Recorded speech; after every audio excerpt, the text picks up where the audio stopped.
see it? Yes. How did it look? Okay? It was beautiful. Like the 4th of July. It was something. Your eyebrows got singed. Yeah? Better get going.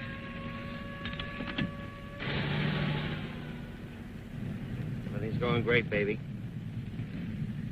We're getting all the breaks. Yeah. 500. That ought to hold you till the big day. I guess so. Sam, I'll need some new clothes. We'll have plenty when you collect our jackpot. I'll need them right away, Sam. The widow has to wear black.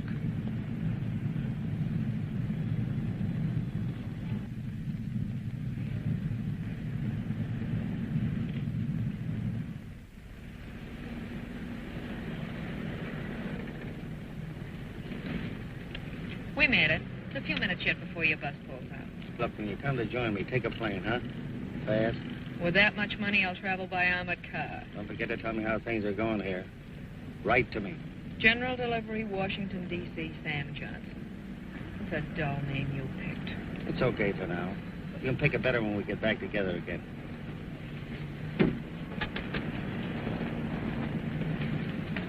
Baby, I'm going to hate being away from you so long. Don't think I'm going to enjoy staying here alone. It'll be tough for a few weeks for both of us. But it's worth it for what we got coming up, huh? It's all going to be different with us. We'll have everything we want. New Year's Eve in Mexico City. We'll be beginning a new life, Sam.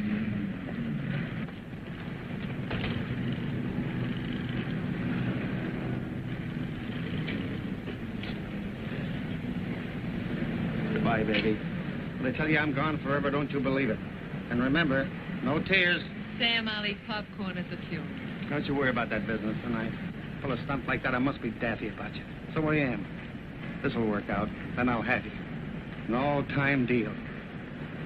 I will, won't I? Huh? Sam, never doubt me now.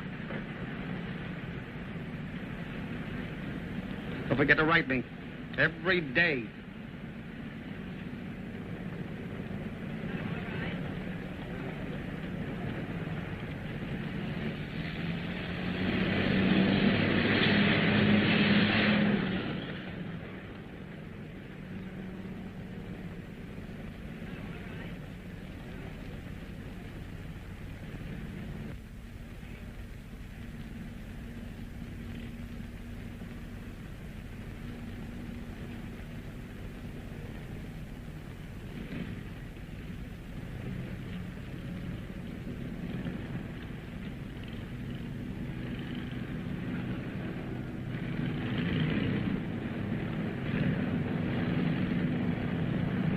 Get the other side. I'll drive.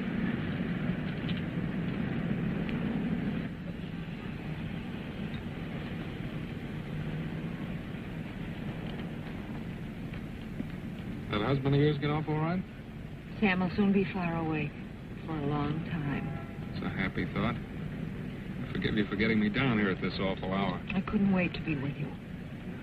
Hungry? No. I just want to relax and enjoy myself. Let's get going.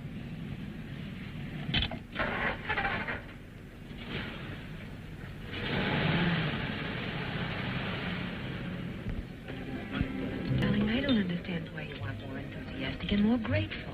After all, I did it for you. Mostly. I keep telling you everything's going to be perfect for us now. But you don't tell me why. Don't you trust me? I'm not Sam. No, you're not anything like you. That's why I love you. Don't start counting me until you're ready to let me know what the deal is. All right. Sam double-crossed me right from the start, spending all that money on me and making me think he was loaded. Certainly isn't money that makes you like me. So I married him and found out that he'd spent all his money putting on a show to land me. A two-bit used car salesman. And I was stuck with him. Doing my own housework, cooking for him. Tell me things I haven't heard from you before. Finally, I got fed up and told him I was going to leave him. I've heard of Sam. That'd get him pretty desperate. So after a couple of days, he came up with an idea. You make men think things, don't you? A couple of hours ago, down at the Sunset Beach Hotel, a room registered to a Mr. Sam Grover caught on fire, and a body went hurtling all in flames out the window. After that, all they could have possibly found was a body so badly burned and smashed that they'd never be able to tell who it was, except that it had on Sam's watching ring. Do you realize what you're in on, Edna? Whose body was it? Just a corpse Sam got from an undertaker in some sort of deal. Those used car dealers even taking stiffs as trade-ins now? Sam's been holed up in that hotel room for 3 days to set the scene. I don't think I like any of this. You told me Sam was away on business. He was, sweet, with a $50,000 profit. $50,000? Sam's life insurance. Tonight, Sam Grover ceased to exist. That's why he went away to disappear. He's going to be waiting for you someplace. Join him with that 50 grand. And live happily ever after. Only you're not going away. But I am, Ray. I'm going any place you want to go.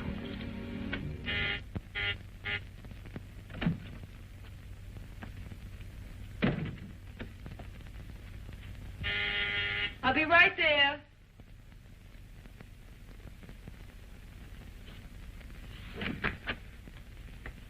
Mrs. Sam Grover? Yes?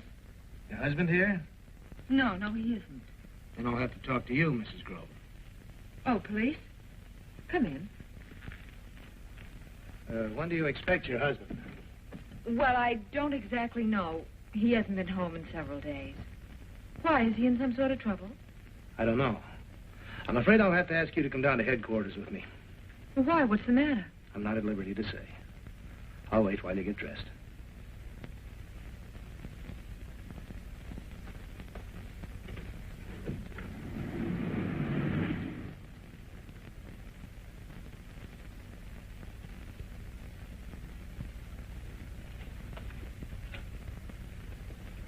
Okay, check on it. Sit down, Mrs. Grover. I understand you haven't seen your husband since Monday. That's right, I haven't. What's this all about? Has Sam done something? Any idea where we could find him? Well, he just left without saying where he was going. You and he have some trouble? A little argument. Nothing serious. Well, was it serious enough that he might have moved into a hotel? I guess so. He left home mad, and I haven't heard from him since. Please, whatever's happened, tell me.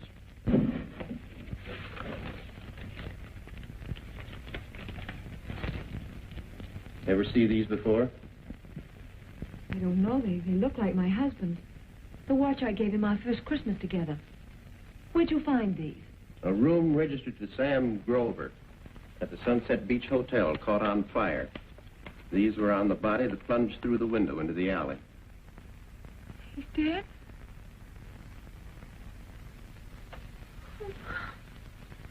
We can go on with the questioning later if you'd like to lie down for a while, Mrs. Grover. You think Sam was murdered? That's why you brought me here to homicide. Please, I want to know now how it happened. Can you think of any reason anybody would want to kill him, Mrs. Grover? No. Sam didn't have any enemies of any kind. Are you sure there's nothing that you can tell us? Sam was never mixed up in any trouble of any kind. I can't understand. I just can't believe it.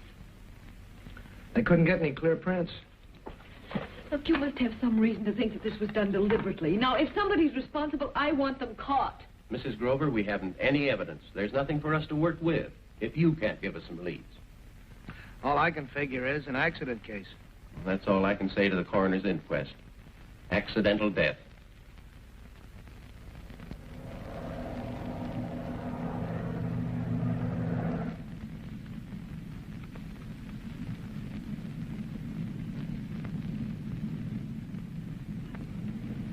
What a lovely creature. Is that your daughter? My granddaughter. She's studying surgery in Switzerland. Oh. Naturally, for a while, they had me really desperate. Murder that'd mess up the whole thing. But it came out all right. I think I gave quite a performance. I wish you could have caught me at the morgue. I was really terrific. Must have been kind of a cold house to play to. Well, for that much money, you could put on quite an act. It was awful. Having to look at some poor, burned, broken body and say, yes, it's Sam, I know it's Sam. I'm still shaking. Now I've got to see you. And of course, we realize your great loss, Mrs. Grover. Believe me, you have the deepest and sincerest sympathy of ourselves personally and of the company. But in your bereavement, it may fortify you somewhat to know that there are no financial worries to add to your grief. That's why I've come at this time. It was very good of you. Your husband left you quite well provided for with his insurance. Now, if you'll just sign these applications, please, Mrs. Grover. I didn't realize there was any insurance that came to me. I handled the policy for Sam. He originally took it out with his son, Tom, as beneficiary. Then sometime after he married you, he changed it in your favor. Sam often spoke of doing that. I told him that any money I received from his death wouldn't give me any possible happiness. The company isn't completely satisfied with the police report. The police said Sam evidently did what people most often do in the panic of finding themselves trapped and burning. He jumped out the window. Certainly appears to have all the elements of pure accident. We don't know. We just have to find out.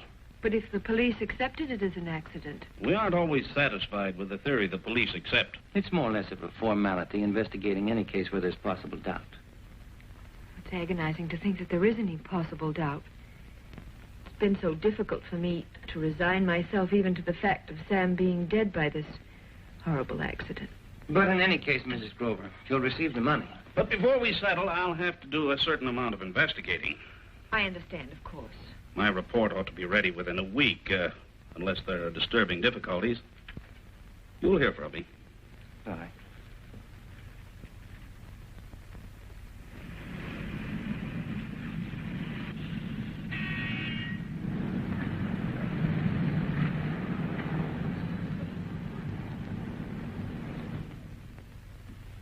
I think you'll like it here. Room's ready, Mrs. Peake, if you want to show the gentleman. It's nothing grand, Mr. Johnson, but it's comfortable and quiet. That's about all I ask. I and my other two roomers are away at work all day. There's no one around except Hilda, and she won't bother you. That's fine. Frankly, the real reason I'm in Washington is confidential. You know. We certainly do know. The rest of us here have government jobs. We never ask questions of each other. Everybody minds his own business. Well, I guess I came to the right place. Well, come along.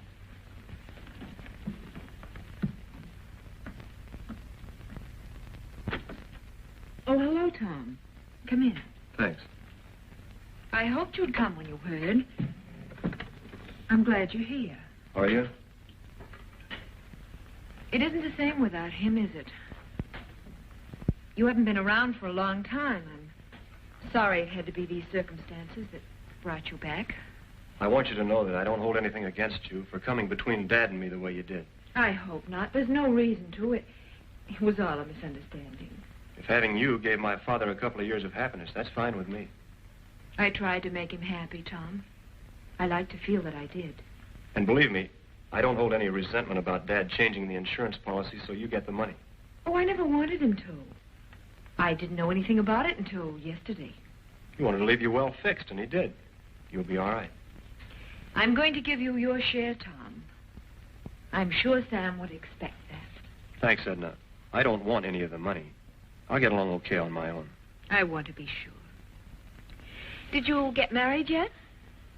I was going to, but, well, this postpones that for a while anyway. I think your father would want you to go along the way you planned, just as though nothing had happened. I can't now, with this hanging over me. Well, it's not a family scandal, Tom. Your father died in a fire. Only I'm not so sure it was an accident. Well, how can you say that, Tom? I know this hit you very hard. It does me, too. But we must keep our senses. The police and the insurance company have investigated, and they've accepted it as accidental death. I'm not making any accusations against anybody. But I'm going to find out if there was anything criminal about my father's death. And if there was, I'm going to make sure that something's done about it.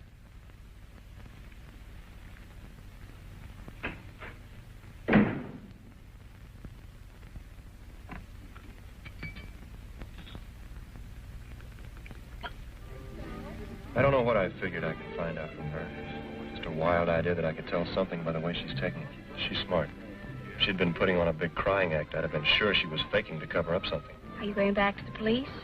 There doesn't seem any use in talking to them or the insurance people anymore. Just my suspicions. Tom, what about a private detective? There's one who does some work for my boss sometimes.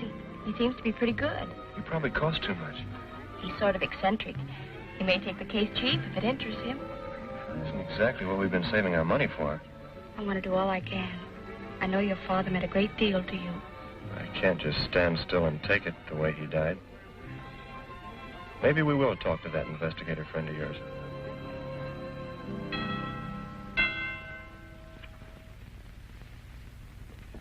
Yes? Mr. Stewart, are you busy? I'm most certainly going to be. This is delightful.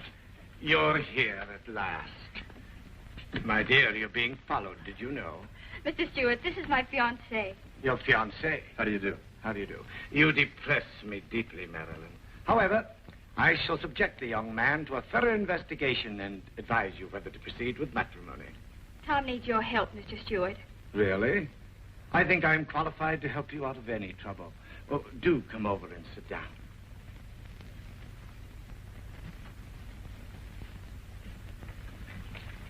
I am now ready to be helpful. I guess, first of all, I better tell you that I can only afford about $50.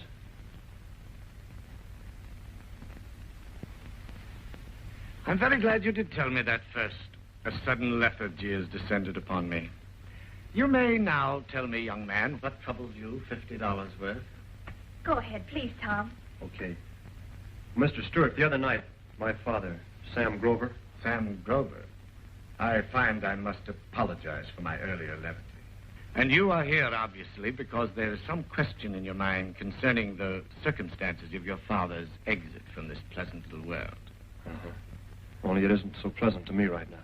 And I don't think it was any accident. Which is a direct divergence from the theory accepted by our esteemed police department. I join you in doubting their infallibility. I have a hunch my father was murdered. I imagine we've finally got around to why this young lady brought you here. A motive might be of some use. Frankly, I haven't much to go on, Mr. Stewart. Just my suspicions. My father's wife, his second wife, she's not my mother. Yes, I've seen her pictures in the daily gazettes. Dad's life insurance pays her $50,000. $50,000. A nice round sum.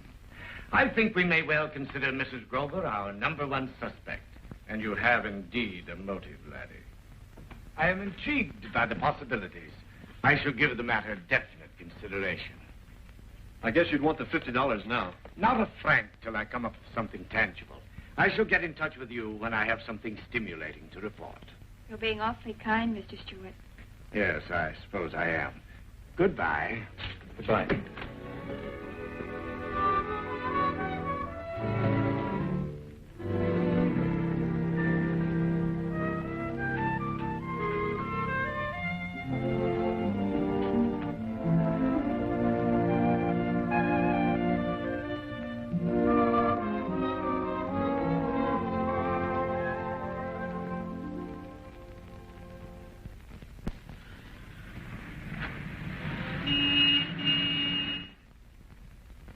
What kind of a post office is this? Right here in the home headquarters of the U.S. Postal Service, a man comes around faithfully every day and you don't turn up a postcard or anything for him. Not even a bill. Nothing for Sam Johnson. Nothing, huh? Thanks.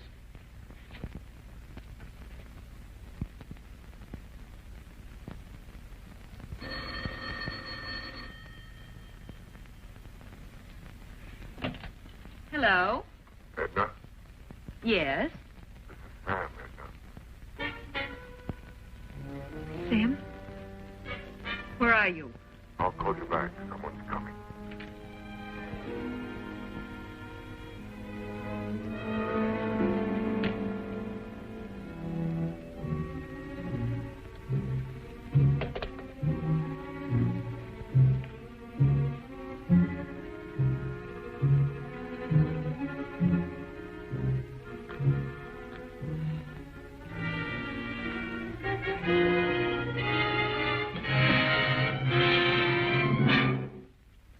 Allow me. Who are you? Huntington Stewart, one of the better private investigators. How'd you get in here? The doors of most homes are very vulnerable to pass keys. I felt that our little telephone conversation entitled me to guest privileges. I don't recall any telephone conversation with you. It was rather brief. I didn't allow you to be very communicative. I'm awfully afraid I hung up rather rudely right after you said, "Sam, where are you?" I was so startled. Voice from the dead, I didn't know what I was saying. You said just the right thing. Your answer was very gratifying. You don't look like the type to play telephone tricks on widows for your amusement. I suppose it does need a little explanation. Yes, it does. I was engaged by young Mr. Tom Grover to investigate his father's untimely demise. I shouldn't think an upset son's wild ravings would inspire anyone with your experience. Well, frankly, the boy's problem doesn't interest me particularly. Really? What would? Money. Afraid you've come to the wrong place. Let's not forget, Mrs. Grover, I am aware your husband is alive. You have a problem. You? I admit I misjudged you, my dear. In a case of this sort, one's first suspicions are apt to be rather nasty. You know, I found that out. People seem to get the idea I killed Sam, so I could collect his insurance. I fell into that error, except that I didn't feel you could have accomplished it alone. I wouldn't even have thought of it. In pursuing my false premise, I regretfully announce that I stooped to employing the basest procedure of my profession. And that must be pretty base. It's almost always a dull business, and your case was no exception. I was quite bored following you and that young man. Any particular young man? That handsome chap. I believe his name is Ray. So you've seen Ray and me together. That's not enough. My dear, it's quite sufficient to have made it seem likely you and your young man contrived Sam's death, making it look like an accident, so that after you'd collected the insurance, you and the boyfriend could go away together. You'll never find anything to implicate Ray. Possibly not. Getting any material evidence against you two would have required some physical effort on my part. And I'm a lazy creature. Besides, character traits are so much more intriguing. I'm sure people's minds are more interesting than their fingerprints. Absolutely. I find we have one thing in common. You and I? You and I. It takes money to make us happy. Money isn't everything, they say. And speaking of money, I possess certain priceless jewels of information. Priceless? The very close association with this Ray fellow would elevate eyebrows among the insurance and police people. You really have an evil mind. A very valuable asset in my profession, dealing with the people that I do. No doubt. And the revelation that your husband is actually alive, and you knew it when you signed the insurance claim, would inevitably result in your conviction for fraud. I have a feeling you're not going to tell them. No. Neither my client nor I have anything to gain by your being sent to prison. I'm not hollering help yet. You're in no position to holler. Personally, I hope very much that you get the money. The full amount. That's what I've been waiting for. And I feel definitely that the son, Tom, should share in the benefits from the insurance. I wondered how you were going to put the proposition. Didn't Tom tell you that I offered him some of the money and he refused to take any part of it? Yes. But then you could say how much.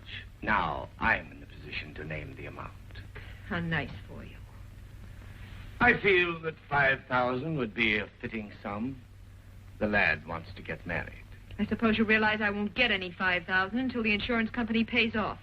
Up until that point, my client and I shall be paragons of patience. You'll keep in touch with me, I'm sure. Mm-hmm. Constantly.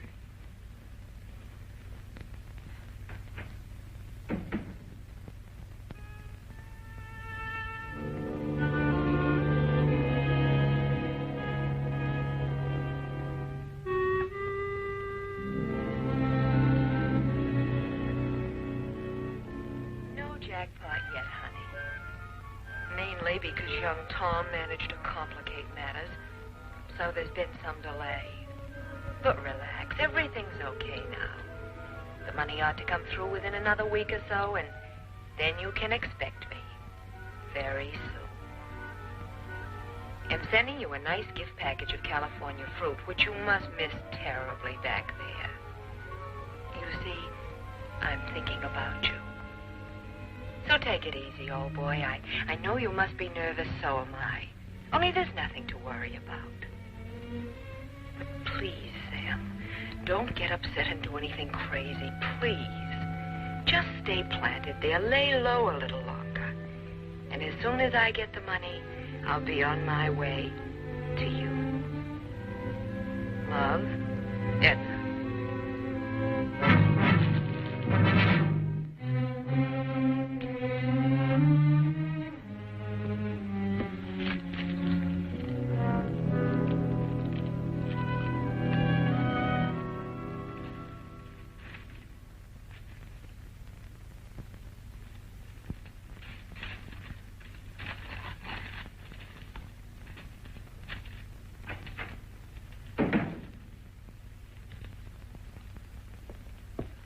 Oh, good morning, Mr. Johnson. Morning, Hilda. I guess you needn't bother to take your hat off. I don't understand. The landlady asked me to tell you she wouldn't need you any longer. Sorry. Why, I wonder? Mrs. Peake never complained of my work. I guess it's because she's going to quit her own job and take care of the house herself. Oh, well, doesn't matter. I'll get another position, a better one. Mrs. Peake owed me for a week and a half. Did she leave my pay? Oh, your pay? Not with me. Well, that's funny, too. She knows she owes me. Everybody else gone for the day? Nobody will be here till evening. No use of you hanging around. I'll remind Mrs. Peake. You can pick up your money tomorrow morning.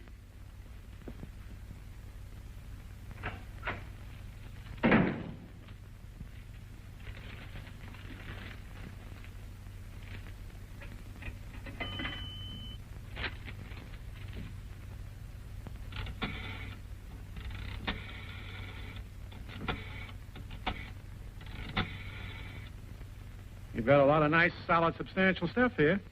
Yeah, my wife picked it all out. She didn't want to be around this morning. Afraid this business would embarrass her. Would a loan of $500 make you happy? 500? I was thinking about a lot more money than that. Living room, dining room, kitchen, 4 bedrooms upstairs. That's a lot of furniture. We allow about 10% on our assessment. I'll be glad to recommend a loan on that basis to the company. Okay. It's only for an emergency anyway. If you'll be down in the office this afternoon, we'll have the cash for you. Thanks a lot. Oh, you'll notify us if you intend to move the stuff. Oh, don't worry about it. The stuff will be here. It isn't going no place. Okay.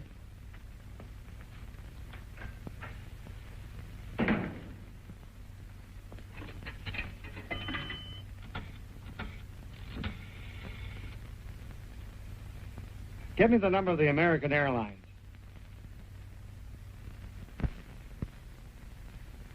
This is what you wanted, isn't it, Tom? Thanks, Edna. If there's anything more of his you want, you'll let me know, won't you? Yeah, I will. The insurance money should come through in a day or so, and then everything will be all right, won't it? Nothing will ever be all right until I find out what really happened to Dad. Say, what is this? Just how much money do you think you can get out of me anyway? I told you I don't want any money from you. Oh, don't play so innocent. Sure, that's what you told me. Very upstanding and honorable. And then you send that Huntington Stewart around to gouge me good. I don't know what you're talking about. Of course not, you wouldn't. I talked to Stuart about seeing if he could find out anything about my father's death. That's all. Stuart told me today that he hasn't anything on you. Or has he? You better go, Tom. You're being ridiculous. Maybe I am, but I don't think so. Tom, the pipes. Don't forget the pipe stand. Tom, let's not fight anymore. Now that your father's gone, why can't we be friends? Huh?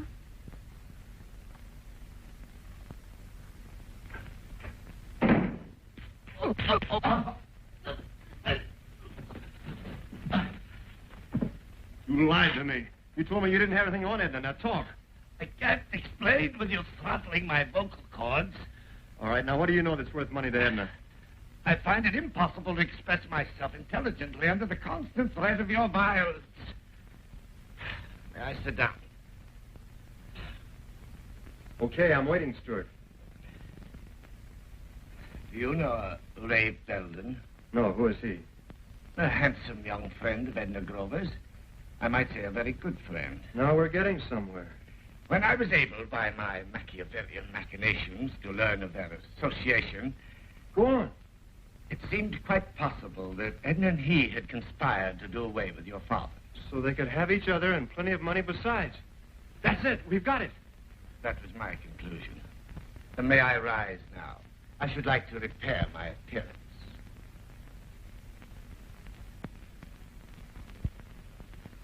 Better put this away before you tear it in two. Why didn't you tell me about this guy Ray before? Why didn't you tell the police?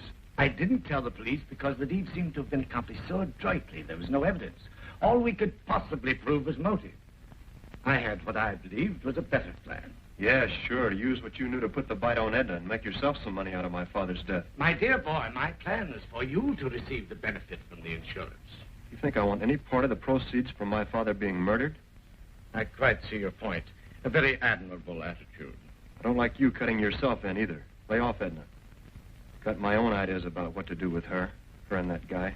I suppose it's useless to advise you against any aggressive action. In my book, they killed my father. I had an intuition you'd lose your head when you learned about Edna and her boyfriend. Why don't you let me have a chat with this Ray? Because I'm going to have a little talk with him myself. As an older and wiser head, I must warn you that pursuing this any further will only be disastrous to you. Maybe. I'm thinking mostly about how disastrous it's going to be to Edna and her friend Ray.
Leave this open. Don't be silly, Doc. There's nothing to be scared of now.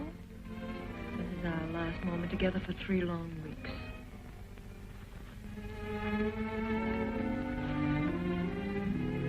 You stick around for a while? Well, we still ought to play it safe, Edna. Let's not let anything spoil it all now. We'll have the rest of our lives together. I wish we were going to be married right away. I hate leaving alone tomorrow. Well, it was your idea we take off separately and meet later. It's really smarter that way, Edna. Right now, I wish I hadn't even thought of it. Maybe it isn't so smart.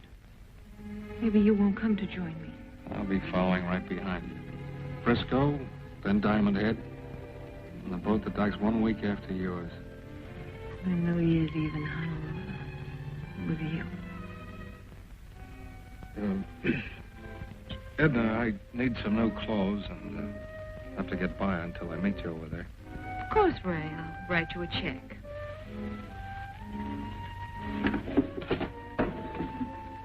I hate taking money from you. Get used to it, Lamb. It offers you quite a future. I'll put on it for dancing. There you are. Thanks. Ray, honey, you sure you won't go with me in the morning? We could change your ticket in Frisco. It's much better if you slip away quietly and leave me here. Then nobody will suspect us. Well, you'll notice when I drop out of sight. I guess it's best. Oh, darling, darling. See you soon, sweetheart.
What do you want?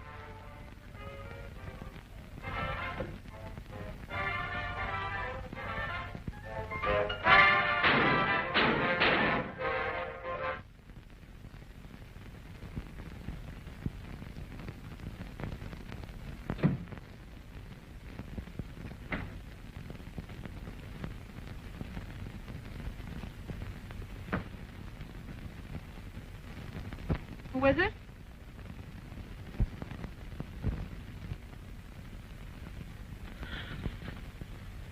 Sam. What's the matter? Well, I didn't recognize you with that mustache.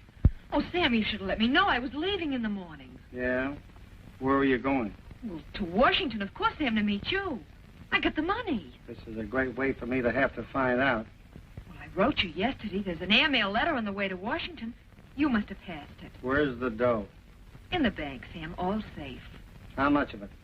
Nearly all. I had to get a few things naturally. Tickets and... Sure.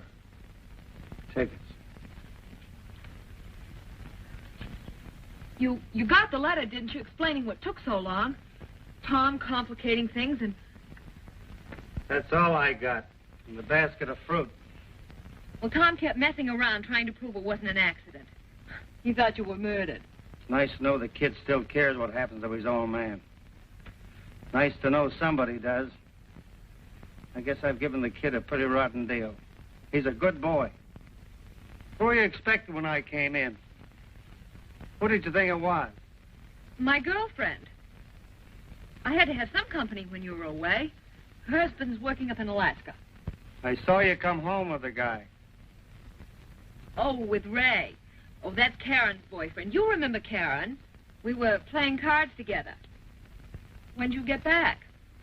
This afternoon.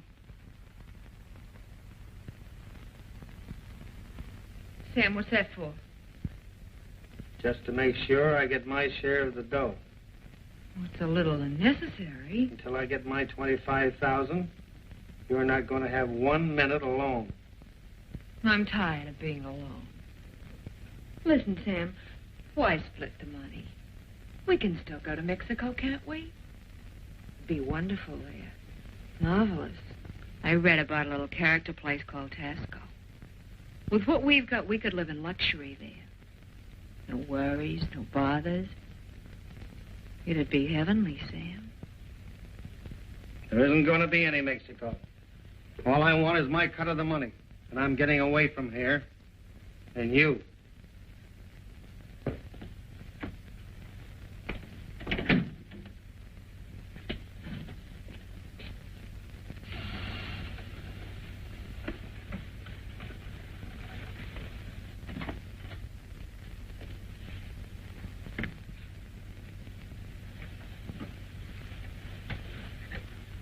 Turn off the lights.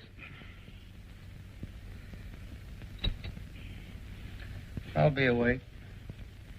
Good night, Edna. Have a good sleep. Sam, Yeah? can I do whatever I want with my share of the money? Sure. Only your having about half as much as expected is going to be quite a blow to Karen's boyfriend. He may not like that. But, my dear boy, I wouldn't want to ruin that pretty scarf. I have feathered myself down for the night in a new robe and pajamas, purchased today particularly for a quiet evening at home. Therefore, I have no intention of forsaking my ivory tower for love or money. That is, you haven't enough money. Look, do I have to go to work on you again? Tom, it is very unfair of you to constantly threaten to put this on a physical basis. Let's keep it on a mental level. I've got some surprises for you. Very well.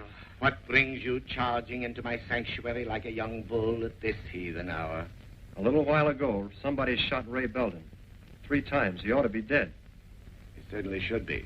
Does credit for the achievement go to you? I wouldn't come tell you. Worse sins have been confessed to me. Was it Edna that beat you to him? A man, a friend of Edna's. Anyone of our acquaintance? I couldn't recognize him from where I was hiding. Mm-hmm. A mysterious man, a friend of Edna's, comes out of the night and kills her sweetheart. Mm-hmm. I find that intriguing. Only I'm beginning to think that Ray wasn't her sweetheart, in spite of what you said. You know, you could be wrong. Anyway, it looks like he wasn't number 1 boy with her. If you came crashing in here with a few facts, give them to me. Don't stand there theorizing. I was on my way to Ray Belden's to pay him a visit and give him the works. Are you sure you didn't? Just as I started to his door, I heard the shots. I ducked back to the shadows. I saw a man come out. And you couldn't get enough of a look to identify him? But I followed him. He hurried right to Edna's place. He went in, didn't come out. Looks like he's head man. Well, at least you're beginning to be forgiven for disturbing me. Must have something to do with my father's death. I didn't suppose you were otherwise concerned about Ray becoming extinct. What happened tonight makes me think that Ray must not have been her accomplice. Really? Who do you think was? The man I saw tonight. Look, he and Edna murdered Dad. Ray knew too much about it, so the man had to put Ray out of the way. You realize, of course, that you are the most appropriate suspect for the killing of Belden? It's the reason I came to you instead of going to the police. You made quite a fuss, claiming that your father was murdered. Now the widow's most likely collaborator is killed.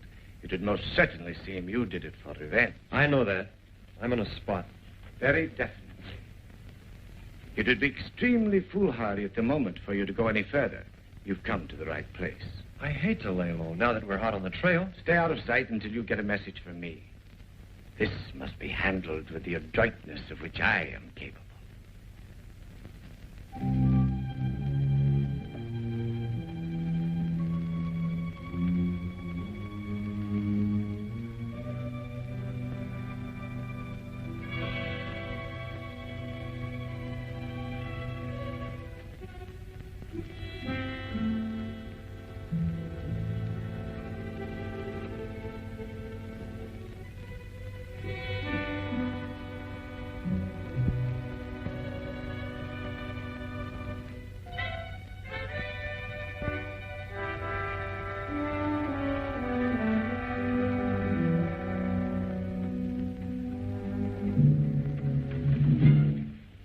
I wasn't asleep. Then why didn't you stop me? What for? You were a fool to let me take this. I'm going to kill you. Why? You've got your freedom and nearly 25 grand. You want all the money? That's the idea. Because I've got to kill you before you kill me. And because I hate you so much, I despise myself for ever having had anything to do with you. Every time you came near me, I hated it. Whenever you touched me, it made me ill. Everything you did revolted me. I hated the way you let me push you around. The stupid way you sacrificed for me. Everything that would have been beautiful in anyone else, I loathed in you. But now I'm going to fix it so I don't ever have to see or think about you again. You're being foolish, Edna. They'll hang you for it. Because I shot some stranger who broke into my home? You can't get away with it, Edna.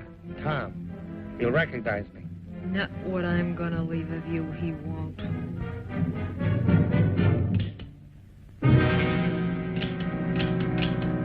Guns have to be loaded.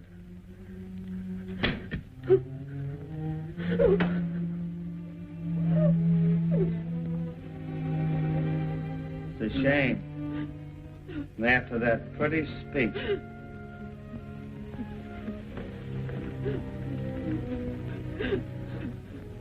You're all wrong, Edna. I wasn't going to kill you. The money isn't why I came back. All I ever wanted was you, Edna. You were everything to me. Money didn't mean a thing. Except a way to keep you near me. There was a time when I thought I'd die if you ever left me. But now I think I can get along all right without you. You're through with me, and I don't want you anymore. Very nice timing. So all I want now is what's coming to me. My share of the insurance. And you're going to the bank and get it. In cash. I'm taking my full half. $25,000. I see no reason why I should pay for any tickets to Honolulu. I guess that polishes off everything between us. Who is it? Cab's here. I'll be right there. Do I need to remind you that neither of us is in any spot to turn the other into the police? I just want to forget you, Sam. Well, have a happy new year. Any place. Goodbye, Sam. So long, Edna. Love may be a little overrated.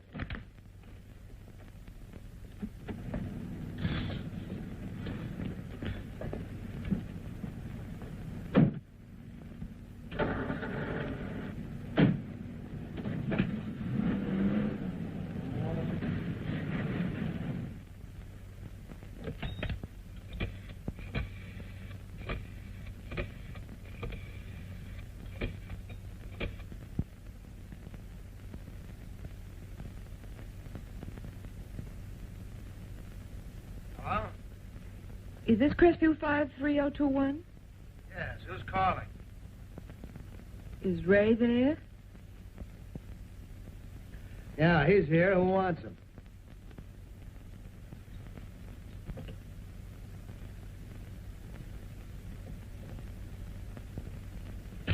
For a woman, she didn't talk very much.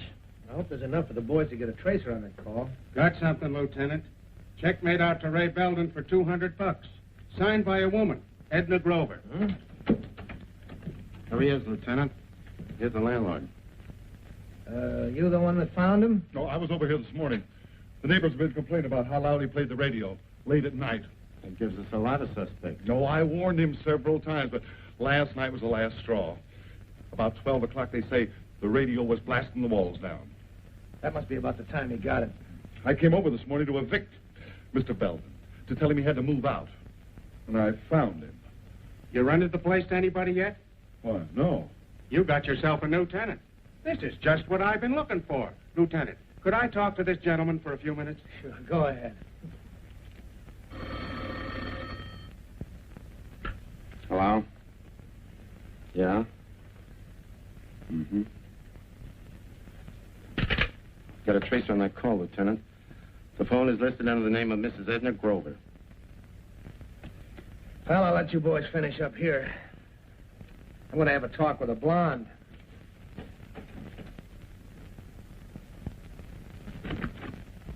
Well, hello. Hello, Mrs. Grover. Nice to see you. You're quite a girl. I wonder if it was worth it to the guys who really knew you. What? Something seems to happen to your men. Please, what are you talking about? First it was your husband, Sam, now Belden. Ray? This was no accident. 3 shots pumped into him. What are you saying? What's happened to Ray? He's dead.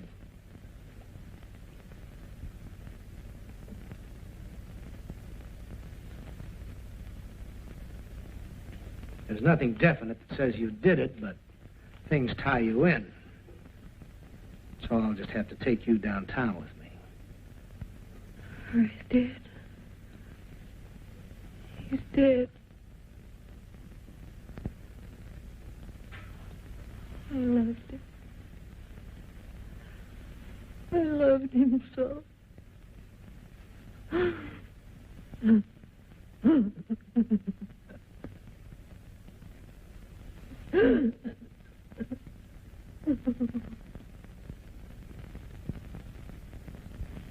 Doesn't live there anymore, huh? Since his father died. I see. Did he leave a forwarding address? He's an old friend of Tom's. I'm very anxious to get in touch with him. It's very important.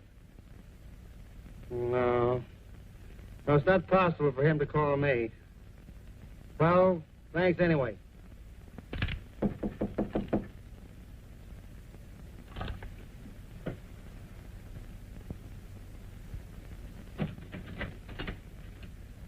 Who you got in there? Hey, wait a minute. There's nobody in here but me. Oh, house detective. You look like a better class of hotel. I sincerely hope so. What is this? What do you want? Turn around, please. Stroll over toward the wall. Stop. Lean forward with your arms wide and your hands against the wall. Spread your feet far apart.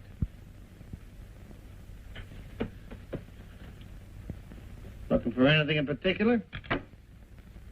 Cigarettes. You wouldn't be a policeman. No gun. And only a few $100. I'm deeply disappointed. My heart's breaking. You may now abandon that ridiculous posture. Thanks.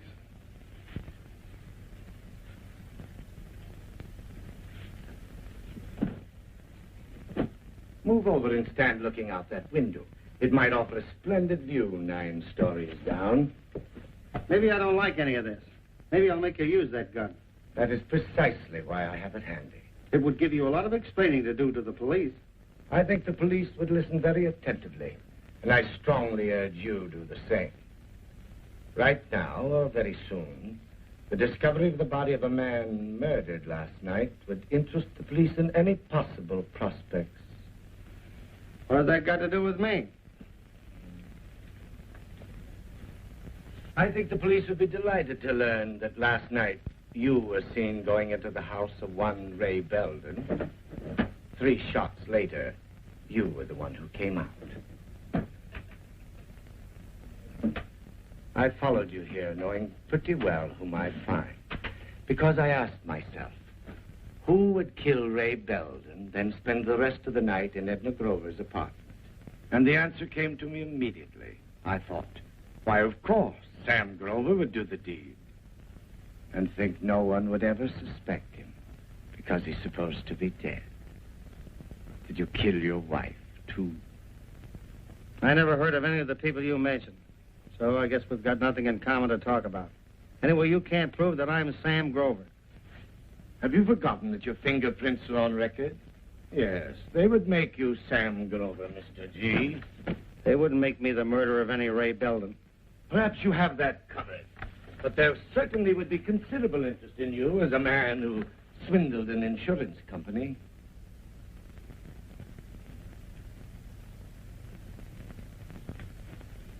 Hey, wait a minute. I've tried to break it to you gently, but I hope I've made you realize the situation. If I turn you over to the police, you face charges of both fraud and murder. Well, what do you want? Not all. Not everything you have. I wouldn't want to leave you with nothing to lose. You might be moved to do something desperate. How much? Say, $5,000. What am I buying with that? Your absolute freedom, Mr. Grover. How do I know you won't still turn me in after I pay off? How does anyone ever know in cases like this? However, you are blessed, taking less than the usual chance. What break am I getting? Don't you see? It'd be very damaging to my excellent reputation as a detective to have to report that I had my hands on a man wanted for fraud and murder and let him slip away. You shall have your liberty, Mr. Grover, and at a very moderate price, I maintain. I haven't got the money here. I'm fairly certain of that. I followed you to the bank this morning, but you got in before I could park my car. I presume you put the money in the safety deposit box. Naturally, I didn't want all that money with me over the weekend. And the place doesn't open till Monday morning. I shall be patient. In the meantime, I have the keys to the box as my security. Yeah. Say, am I buying any information with my $5,000? And who claims they saw me coming out of Ray Belden's? Huh? Prepare for a shock. Your son. Huh? You'll be relieved to learn that he didn't recognize you. Does he know I'm still alive? I thought it was kinder to leave him in ignorance. Perhaps it's better if he thinks his old man is dead. I feel a certain responsibility to the lad. I rather like him. I'll think of something to tell him, and I shall drop back to see how you are. Naturally, you could run out on me and leave town, but that way you'd be letting me collect all the money. I'll be here. Remember, you can't open that box without my signature. For that matter, I don't even know what name you used. We definitely need each other. United we stand. Divided we fall. Why don't you want to tell us, Mrs. Grover? What was there between you and Ray Belden? Why did you phone in this morning? To say goodbye. I was going away. We know. You had a ticket to Honolulu. You were all set for a fast getaway after you killed him. I didn't kill him. He had a ticket to Honolulu, too. For a boat a week later. You didn't want him to follow you, so you shot him. He was making you pay off for something. You wanted to get rid of him. That's only human. The check was for what it said, for dancing lessons.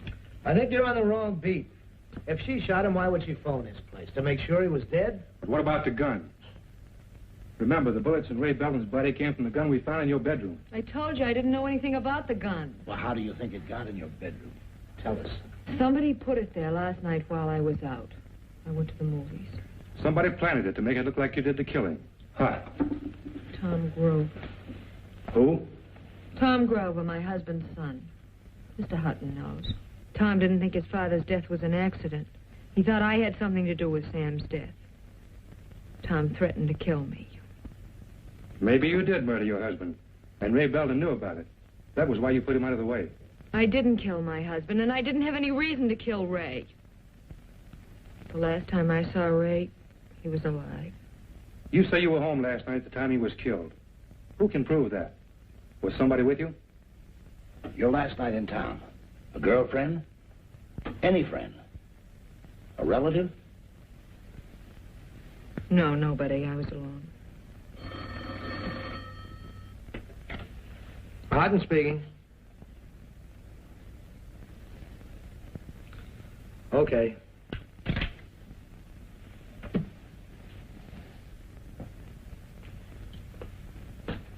The fingerprints on the gun.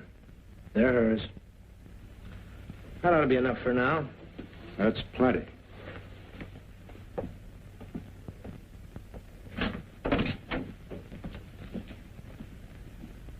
You can come in now.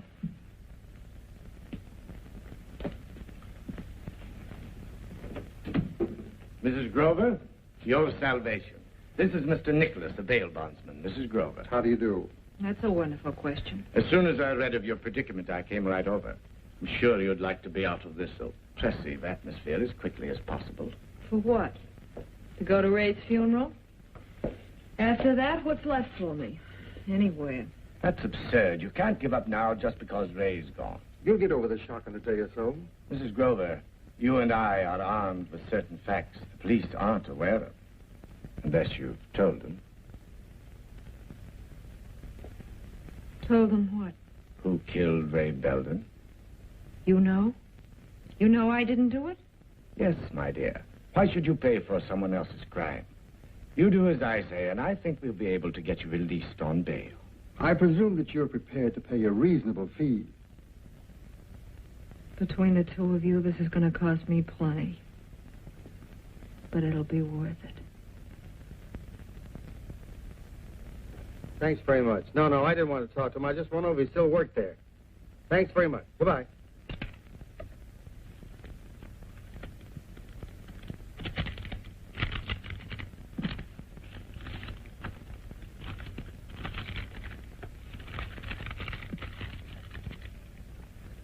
Would you give me a messenger, please? Room 911. The blonde widow appeared before Judge Harnell dressed in a symphony of black with matching accessories. As she walked out of the courtroom, she smiled sweetly for the reporters, still proclaiming... Look, honey, I'm in no mood to listen to descriptions of Edna. Just give me a quick briefing. Edna's going to plead guilty to shooting Ray Belden. Guilty? When she didn't do it? The charge is reduced to manslaughter. She's out on bail. After all she's done. Her story is she shot Ray Belden in self-defense. Don't you see, Marilyn? Belden knew that she and the guy I saw murdered Dad. That's why he had to be eliminated. Edna's covering for the real killer because she'll have a better chance with the jury. Are you going to phone Stewart? Sure, he's supposed to let me know how he's doing, trailing by Mr. X. Tom Grover at this address? That's me. You sign this receipt, please. Thanks. Maybe that's from Stewart. What is it, Tom? $5,000. A note that says, just forget about your father and be happy. Hey, messenger! The way you work? My brain is always active, Edna. Delighted to see you, my dear. I haven't any time for polite conversation. I came here for one thing. I want you to find Sam. Just when we've found a way to save you from conviction for a crime you didn't commit, don't, for heaven's sakes, go out and do something to hang yourself. He killed a man I loved. Nothing you do now can bring Ray back. Pray, let's be practical. Sam, being guilty of fraud and murder, is undoubtedly a desperate and dangerous man to corner.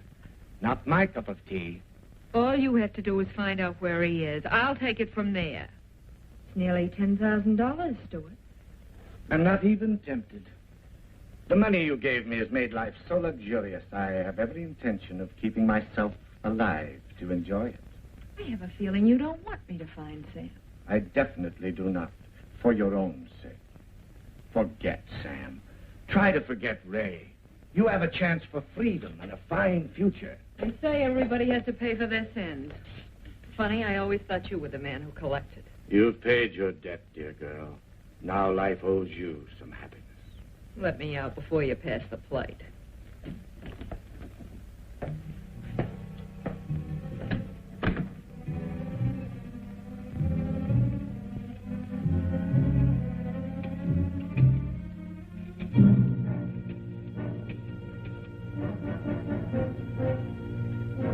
Room 911, please.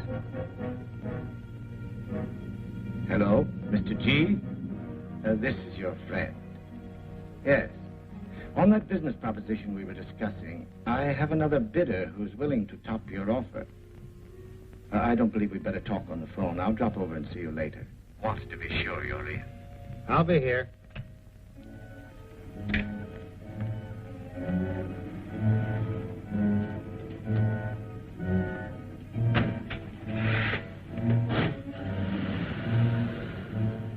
Follow that car pulling out.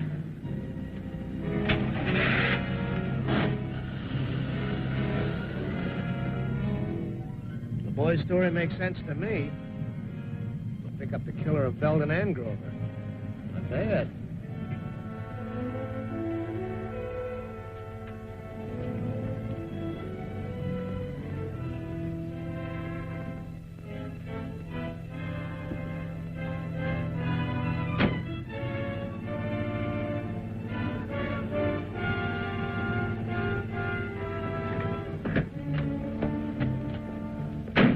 Here's $20. Wait for me. I won't be long.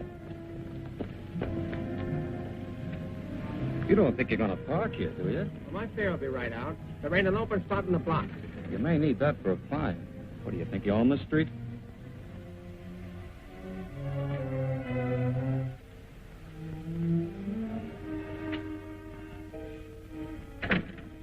Don't look so grim, Mr. G. You're in a very enviable position. Yeah, I'm in a great spot. Listen, Stewart. Excellent for bargaining. Edna's finances are radically depleted, whereas you have 25,000. I had $5,000 hidden in here that you didn't find. I went to my son. Still, Amazing you could be such a skunk and smell so nice. Your cologne leaves a trail up elevators and down home. I've got your husband for you. You name the figure. You killed Ray. So now I'm gonna give you just what he got. He's no good to me.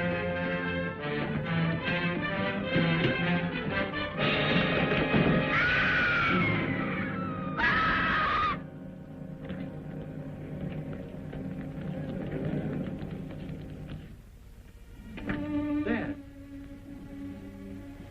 Hello, Tom. Dad, I didn't know. I brought the police. It's better this way.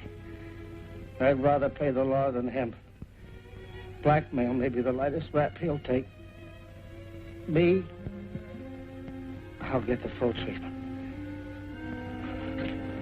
Are you still around? Didn't your fare come out yet? Yeah, she came out.